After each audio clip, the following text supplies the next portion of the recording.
Welcome to live classes. आप सबका एक बार फिर से स्वागत है लाइव क्लासेस में। पिछले क्लास में कुछ क्लासों में हमने क्लास 10th के ज्योग्राफी जो चैप्टर 1 से ऑब्जेक्टिव क्वेश्चन को सॉल्व किया। आज हम लोग सब्जेक्टिव क्वेश्चन को सॉल्व करेंगे और 2-3 दिन तक लगातार इसी सब्जेक्टिव क्वेश्चंस को सॉल्व करते रहेंगे। जिसमें हमारा पहला क्वेश्चन है, संसाधनों के विकास में, कहता है संसाधनों के विकास में सतत विकास की अवधारणा की व्याख्या करें। संसाधन, अब इसका आंसर है, कहता है संसाधन मनुष्य की जीविका का आधार है, यानी कि संसाधन के बिना मनुष्य जीवित नहीं रह सकते हैं। और कहता है वो क्या है, आधार है। जीवन की गुणवत्ता को बनाए रखने के लिए संसाधनों के सतत विकास की अवधारणा आवश्यक है, यानी कि जो संसाधन है उनके भी विकास की आवश्यकता है ताकि हमारा जीवन चलता रहे। तो संसाधन का प्राकृतिक उपहार मानकर मानव ने इसका अंधाधुंध उपयोग करना शुरू किया, जिसके कारण पर्यावरणीय समस्याएं उत्पन्न हो गई। कहता है कि जो ये प्राकृतिक संसाधन उसे हम इंसानों ने उपहार मानकर इतना उपयोग किया जिससे हुआ क्या कि ये बहुत ज़्यादा नष्ट होने लगे। अब कहता है कि संसाधन के भंडार में चिंतनीय ह्रास ला दिया। ह्रास कहने का मतलब है कि कमी ला दिया, जितना रहना चाहिए उतना से भी बहुत ज़्यादा कम हो गया। कहता है शक्ति संपन्न लोगों ने अपने स्वार्थ में संसाधनों का विवेकहीन दोहन किया, जिससे विश्व पारिस्थितिक में घोर संकट पैदा हो गया। भूमंडलीय तापन, ओजोन परत में क्षय, पर्यावरण प्रदूषण, अम्लीय वर्षा, ऋतु परिवर्तन जैसे संकट पैदा होते जा रहे हैं। जिसका जीता जागता उदाहरण अभी हम देख पा रहे हैं कि वर्षा कम हो पा रही है। यह है क्या, ऋतु परिवर्तन में संकट हो रहे हैं। अगर तो इसमें ये सारे जो है समस्याएं इन्हीं सब कारणों से आ रहे हैं। कहता है अगर ये परिस्थिति बनी रही तो संसार के सभी मानव का जीवन संकट में पड़ जाएगा। इसमें कहता है दुनिया में जितने भी मानव है उन सबका जीवन क्या होगा, संकट में पड़ जाएगा। इसमें मानव ही नहीं, जितने भी जीवित जैव वस्तुएं हैं, जीव जंतुएं हैं, सबकी जीवन क्या हो जाएंगे, संकट में पड़ जाएंगे। कहता है कि इन परिस्थितियों से, कहता है कि इन परिस्थितियों से बचने के लिए संसाधनों का नियोजित उपयोग जरूरी है। क्या है, नियोजित उपयोग जरूरी है। इससे पर्यावरण को बिना क्षति पहुंचाए भविष्य की आवश्यकताओं को ध्यान में रखकर वर्तमान विकास को कायम रखा जा सकता है। कहता है कि अगर हम संसाधनों का सही से प्रयोग करें तो हमारे लिए अभी सही है और हम विकास भी कर पाएंगे और साथ में आने वाले हम अपनी पीढ़ी के लिए भी उसे बचा पाएंगे और वो भी अच्छे से उसका उपयोग कर पाएंगे। ऐसी सोच ही, कहता है, सतत विकास कही जाती है। ऐसा सोच रखना ही सतत विकास कही जाती है। इससे वर्तमान विकास के साथ भावी पीढ़ी की आवश्यकताएं भी पूरी होंगी और जो हमारा आने वाला फ्यूचर में, जो भविष्य में जो हमारा पीढ़ी होगा उसके लिए भी सुरक्षित रह सकेगा। क्या, संसाधन। अभी हमने हाल फिलहाल में जल संकट से रूबरू हुए हैं और हमारे ग्रामीण क्षेत्र में भी अब जल संकट से लोग रूबरू हो रहे हैं और जल संकट बहुत ही भयावह स्थिति में है। क्या है, भयावह स्थिति में है। इससे अब लोग जल के नियोजित, कहता है, उपयोग में थोड़ा ध्यान देंगे। आइए हम लोग नेक्स्ट क्वेश्चन की तरफ बढ़ते हैं। नेक्स्ट क्वेश्चन हमारा है वो है कि स्वामित्व के आधार पर संसाधन के विविध स्वरूपों का वर्णन कीजिए। स्वामित्व के आधार पर, मालिकाना अधिकार जिसे हम कह सकते हैं। स्वामित्व के आधार पर, कहता है, संसाधन के 4 प्रकार होते हैं। कितने प्रकार होते हैं? 4। जिसमें पहला है व्यक्तिगत संसाधन। ठीक है, क्या है? व्यक्तिगत, यानी कि किसी व्यक्ति के पर्सनल। ऐसे संसाधन किसी खास व्यक्ति के अधिकार क्षेत्र में होता है जिसके बदले में वह व्यक्ति सरकार को लगान भी चुकाते हैं। जैसे खेत की जमीन, घर, बाग बगीचा, तालाब आदि ऐसे संसाधन हैं जिस पर व्यक्ति की निजी स्वामित्व रखता है। जिस पर व्यक्ति क्या करता है? निजी स्वामित्व। निजी का मतलब पर्सनल, एक किसी खास व्यक्ति का वो स्वामित्व रखता है। वो क्या होता है? व्यक्तिगत संसाधन कहलाते हैं। क्या कहलाते हैं? व्यक्तिगत संसाधन कहलाते हैं। नेक्स्ट है हमारा दूसरा है सामुदायिक संसाधन। सामुदायिक संसाधन कहता है ऐसे संसाधन किसी खास समुदाय के अधीन होता है जिसका लाभ विशेष समुदाय के लोगों के लिए सुलभ होता है, जैसे चारागाह, शमशान घाट, मंदिर, मस्जिद, सामुदायिक भवन, तालाब आदि। जिसे कहते हैं सामुदायिक तौर पे इस्तेमाल किया जाता है उसे हम क्या कहते हैं? सामुदायिक संसाधन कहते हैं। नेक्स्ट है तीसरा नंबर हमारा है वो है कि राष्ट्रीय संसाधन क्या है? राष्ट्रीय संसाधन क्या है? कहता है कि राष्ट्रीय संसाधन कानूनी तौर पर देश या राष्ट्र के अंतर्गत सभी उपलब्ध संसाधन राष्ट्रीय सरकार को यह वैधानिक हक है कि वह व्यक्तिगत संसाधनों का अधिग्रहण आम जनता के हित में कर सकती है। सरकार को अधिग्रहित संसाधन का मुआवजा देना पड़ता है। कहता है कि वह किसी की भी संपत्ति को जन कल्याण यानी बहुत सारे लोगों के फायदे के लिए वो क्या कर सकता है? वह अधिग्रहण कर सकता है। बदले में सरकार को क्या होते हैं? पैसे देने पड़ते हैं। जिसका आप लोग उदाहरण देखे होंगे, सड़क कहीं पे बनता है तो सड़क बनने या कोई भी सरकारी काम होता है उसमें क्या होता है? किसी का अगर ज़मीन पड़ता है तो उसे मुआवजा दिया जाता है और उस मुआवजे दे करके उसके ज़मीन क्या किए जाते हैं? अधिग्रहण कर लिए जाते हैं सरकार द्वारा। नेक्स्ट है अंतर्राष्ट्रीय संसाधन। ऐसे संसाधनों का नियंत्रण अंतर्राष्ट्रीय संस्था करती है। क्या करती है? अंतर्राष्ट्रीय संस्था। तट रेखा से 200 किलोमीटर की दूरी को छोड़कर खुले महासागरीय संसाधनों पर किसी देश का आधिपत्य नहीं होता। कहता है जैसे आप देख सकते हैं भारत के जो दक्षिणतम पार्ट है यहाँ से कहता है कि 200 किलोमीटर दूर तक भारत का क्या रहेगा? अधिकार रहेगा, बट 200 किलोमीटर के बाद किसी का अधिकार नहीं रहेगा। ऐसे संसाधनों का उपयोग सिर्फ अंतर्राष्ट्रीय संस्थाओं की सहमति से किसी राष्ट्र द्वारा किया जा सकता है। तो ऐसे जगहों पे किसी चीज़ का उपयोग करने के लिए क्या किया जाता है? अंतर्राष्ट्रीय संस्थाएं होती हैं जिसमें बहुत सारे देश क्या होते हैं? सदस्य होते हैं। उनकी सहमति से उन क्षेत्रों में कार्य किए जा सकते हैं। क्या किए जा सकते हैं? कार्य किए जा सकते हैं। नेक्स्ट क्वेश्चन है हमारा कि संसाधन हुआ नहीं करते बना करते हैं, इस कथन की व्याख्या करें। ये हम लोग व्याख्या करते हैं उसके। कहता है संसार में अनेकों प्राकृतिक पदार्थ बिखरे पड़े हैं। संसार में क्या है? अनेकों प्राकृतिक पदार्थ बिखरे पड़े। जब तक उनका उपयोग नहीं किया जाता है वे संसाधन नहीं बन पाते। एग्जाम्पल में आप देख सकते हैं बहुत सारे पर्वत हैं जिनका उपयोग नहीं हो पा रहा है। बहुत सारे चीज़ ऐसे धरती पर मौजूद है जिसका प्रयोग नहीं हो पा रहा है। जैसे आप ले सकते हैं ग्लेशियर जो नॉर्थ पोल और साउथ पोल में पाए जाते हैं, उसका भी हम लोग इस्तेमाल नहीं कर पा रहे हैं, जबकि वहाँ पे क्या है? फ्रेश वाटर है। तो आने वाले समय में हो सकता है हमें उसकी आवश्यकता पड़े, तो उसे अभी हम संसाधन नहीं कह सकते। मनुष्य उन्हें पता लगाता है, फिर अपनी बुद्धि, विवेक, क्षमता, तकनीक और कुशलता का प्रयोग कर अपनी आवश्यकता की पूर्ति के लिए, आर्थिक विकास के लिए उनके उपयोग की योजना बनाता है। धरती पर बहुत सारे चीज़ मौजूद है, उनका हम अपने विवेकपूर्ण तरीके से जब उपयोग करते हैं तब वो हमारे लिए क्या बनता है? संसाधन बनता है। और कहता है उपयोग में लाकर वह उन्हें संसाधन बनाता है। क्या बनाता है? संसाधन बनाता है। जब तक हम किसी वस्तु का उपयोग नहीं करते वो संसाधन नहीं बनते। कहता है मनुष्य के आर्थिक विकास के लिए, आर्थिक कहने का मतलब रुपए पैसे जिसे हम आर्थिक कहते हैं, अर्थव्यवस्था, आर्थिक विकास के लिए संसाधन की अति आवश्यकता होती है। क्या होती है? संसाधन की अति आवश्यकता होती है आर्थिक विकास के लिए। आर्थिक हो गया रुपये पैसे से विकास के लिए।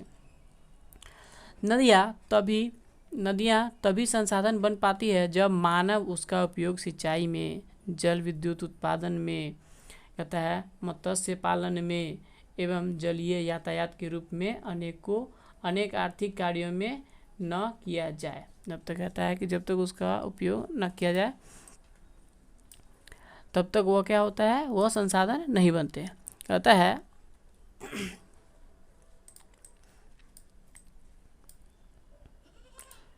कि सदियों से शोक का कारण बनने वाली नदी, विनाशकारी बाढ़ लाने वाली नदी, हजारों हजार की संख्या में जान माल का क्षति पहुंचाने वाली नदी पर योजना बनाकर बांध बनाया गया, नहरें निकाली गई, सिंचाई का काम लिया गया, विद्युत उत्पादन किए गए, जिससे सिंचाई और उद्योग के विकास में मदद मिलने लगी।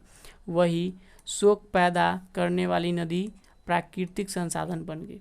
अब वही जो नदी का खुला हुआ पानी था, क्या हो रहे थे, क्या लोगों को बर्बाद कर रहे थे लोग, मानव द्वारा उस पर क्या किया गया, मतलब अपनी बुद्धि के हिसाब से उसमें नहार निकाले गए, उनको नियोजित तरीके से उस पर बांध बनाए गए और उन्हें कंट्रोल किया गया, जिससे वो क्या हुए, बहुत सारे लोगों के लिए फ़ायदेमंद हुआ और वो कहता है उद्योग विकास, सिंचाई और उद्योग विकास में मदद मिलने लगी। और साथ में जिससे शोक उत्पन्न होता था, उसी नदी के साथ हमने खुशहाली का कारण बना लिया। इसलिए ये एक भूगोलवेत्ता जिम्मरमैन ने ठीक कहा, संसाधन हुआ नहीं करते, बना करते हैं। तो संसाधन क्या होते हैं, हुआ नहीं करते, क्या होते हैं, बना करते हैं। तो बना कब करते हैं, जब हमें आवश्यकताएं होती है, हम अपनी आवश्यकताओं को पूरी करने के लिए बहुत सारे चीज़ों को क्या करते हैं, उपयोग में लाते हैं, तब जाके क्या होता है, वो संसाधन बनते हैं। तो यही कहता है, संसाधन हुआ नहीं करते, बना करते। तो कहता है कि एक कहावत है, आवश्यकता ही आविष्कार की जननी है। जब हमें आवश्यकता पड़ती है तो हम उस हिसाब से उन चीज़ों को ज़रूर पा लेते हैं। आइए नेक्स्ट क्वेश्चन को देखते हैं। नेक्स्ट क्वेश्चन हमारा है कि नेक्स्ट क्वेश्चन है,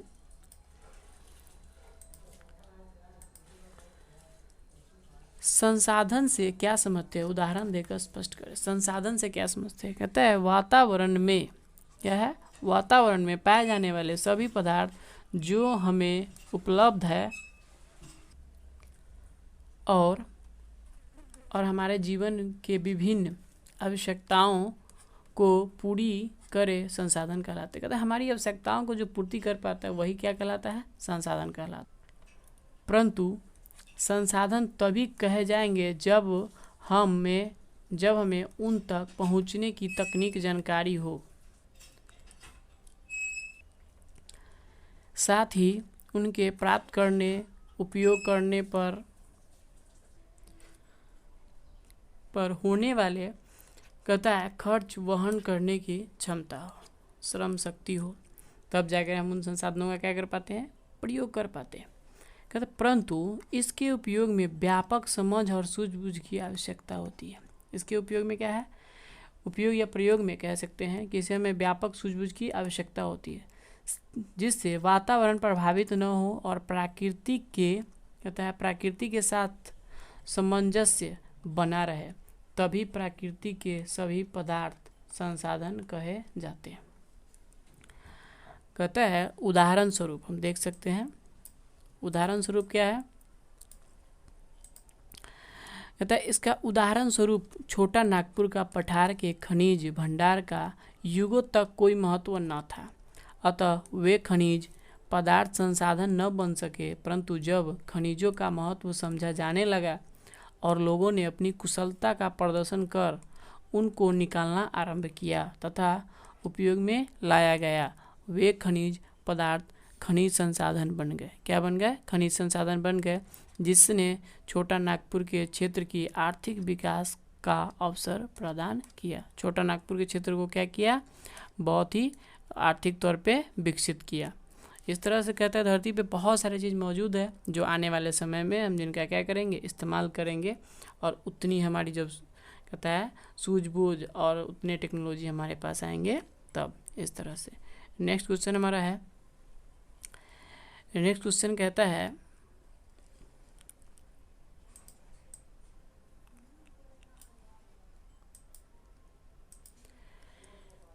संसाधनों के संरक्षण से क्या तात्पर्य है। अब हम कहता है संसाधन को संरक्षण से क्या तात्पर्य है, यह संरक्षण किस प्रकार किया जा सकता है। संरक्षण कहने का मतलब है बचाव। यहाँ पे कह रहा है कि मानव प्राकृतिक संसाधनों का सृष्टिकर्ता नहीं है। मानव क्या है, प्राकृतिक संसाधनों का सृष्टिकर्ता नहीं, यानी बनाया नहीं है मानवों ने। इसलिए मानव प्राकृतिक संसाधन को पूंजी समझकर उपयोग करे। इसका तात्पर्य है कि संसाधनों के उपयोग में कम से कम दुरुपयोग हो, उनकी कम से कम बर्बादी हो, मिट्टी जैसी संपदा की उर्वरता बनी रहे। जैसे मिट्टी का हम उपयोग कर रहे हैं फसल उपजाने के लिए, तो उसमें उर्वरता बनी रहे, जिससे आने वाले समय में हमारा फ्यूचर बना रहे। तो कहता है उसे निम्नीकरण कर या कटाव से बचाया जाए। क्या करें? निम्नीकरण होने से और कटाव से बचाया जाए। वन संपदा के अत्यधिक उपयोग में लाए जाने से पुनः स्थान बदल देना उनका संरक्षण कहलाता है। स्थापना पर बल देना उनका क्या कहलाता है? संरक्षण कहलाता है। यहाँ पे मिसिंग हो गया था स्थापना। अब कहता है अतः संरक्षण से तात्पर्य है कि संसाधन का अत्यधिक, कहता है अधिकाधिक समय तक अधिक लोगों के लिए आवश्यकता पूर्ति हेतु उपयोग हो। कहता है कि संसाधन का ऐसा ना हो कि हम उपयोग करें और आने वाले पीढ़ी के लिए हमारे समाप्त हो जाए। तो कहता है संसाधन का उपयोग हम इस प्रकार से करें कि हम भी करें, साथ में आने वाले हमारा जो फ्यूचर है और जो नेक्स्ट है जनरेशन उसके लिए भी बचा रहे। इस प्रकार से कहता है कि संसार की आबादी का बड़ा भाग कृषि पर आश्रित है। किस पर आश्रित है? कृषि पर। और कृषि कार्य के लिए मानव भूमि और मिट्टी का कहता है उपयोग करता है। किसका उपयोग करता है? मानव भूमि और मिट्टी का उपयोग करता है। कहता है कि इन संसाधनों का मूल्यांकन किया जाना चाहिए। क्या किया जाना चाहिए? मूल्यांकन किया जाना चाहिए। यदि इनमें कोई कमी है तो उसे पूरा कर उपयुक्त क्या बना चाहिए? उपयुक्त बनाया जाए। यदि वह बर्बाद हो रही है तो किस तरह उसका संरक्षण किया जाए, इसके लिए कहता है भूमि का उपयोग इस प्रकार होना चाहिए कि मिट्टी के प्रकार के अनुसार फसल उगानी चाहिए। क्या होनी चाहिए? मिट्टी के कहता है अनुसार फसलें उगानी चाहिए ताकि भूमि की उत्पादकता बनी रहे और मिट्टी की गुणवत्ता नष्ट न हो। और यह हम देख सकते हैं कि अलग अलग भूमि पर अलग अलग प्रकार के फसल किए जाते हैं और उनकी उपज अच्छी होती है। जैसे कि काली मिट्टी पर क्या होते हैं? कपास उपजाए जाते हैं। इस प्रकार जल संरक्षण, वन एवं वन्य प्राणी संरक्षण, खनिज संपदा संरक्षण के लिए भी योजनाबद्ध और कहता है विवेकपूर्ण उपयोग किए जाए तो उनसे अधिक से अधिक समय तक क्या हो सकता है? लाभ उठाया जा सकता है तथा वे मानव जगत के लिए संरक्षित रह सकते हैं। संसाधनों का योजनाबद्ध, समुचित और विवेकपूर्ण उपयोग ही कहता है उनका संरक्षण है। ऐसा नहीं कहा कि संसाधन का उपयोग न करें। संसाधन का उपयोग हमें करना चाहिए पर एक नियोजित तरीके से। जितनी आवश्यकता हो उतनी, हमें उसे बर्बाद नहीं करनी चाहिए। संरक्षण का तात्पर्य कदापि यह नहीं है कि प्राकृतिक संसाधनों का उपयोग न करें, उनकी रक्षा की जाए, उनके खर्च की आवश्यकता के बावजूद उन्हें बचा कर भविष्य के लिए रखा जाए, ऐसा नहीं कह रहा है। कहता है उसे का उपयोग करे पर नियोजित तरीके से करे। क्या करें? नियोजित तरीके से। और कहता है कि इस तरह से हम क्या कर सकते हैं? अपने आने वाले पीढ़ी के लिए संसाधन को बचा के रख सकते हैं। तो इस वीडियो में हम लोग इतना ही रहने देते हैं। और वीडियो थोड़ा लंबा बनता है, कोई बात नहीं है, बट आप अच्छे से समझ सकते हैं इनको। और हम कोशिश कर रहे हैं थोड़ा और बढ़िया से बढ़िया वीडियो क्रिएट कर पाए और चीज़ों को। और कहता है ये जितने भी PDF के माध्यम से हम पढ़ा रहे हैं, PDF अगर किसी को चाहिए तो हमें मैसेज कर सकता है। इस PDF को हम सेंड कर सकते हैं, आंसर वाले चाहे जो भी पढ़ाई होंगे उन सारे को, या डिस्क्रिप्शन में लिंक दे जाएंगे, वहाँ से आप डाउनलोड भी कर सकते हैं। Thanks for watching.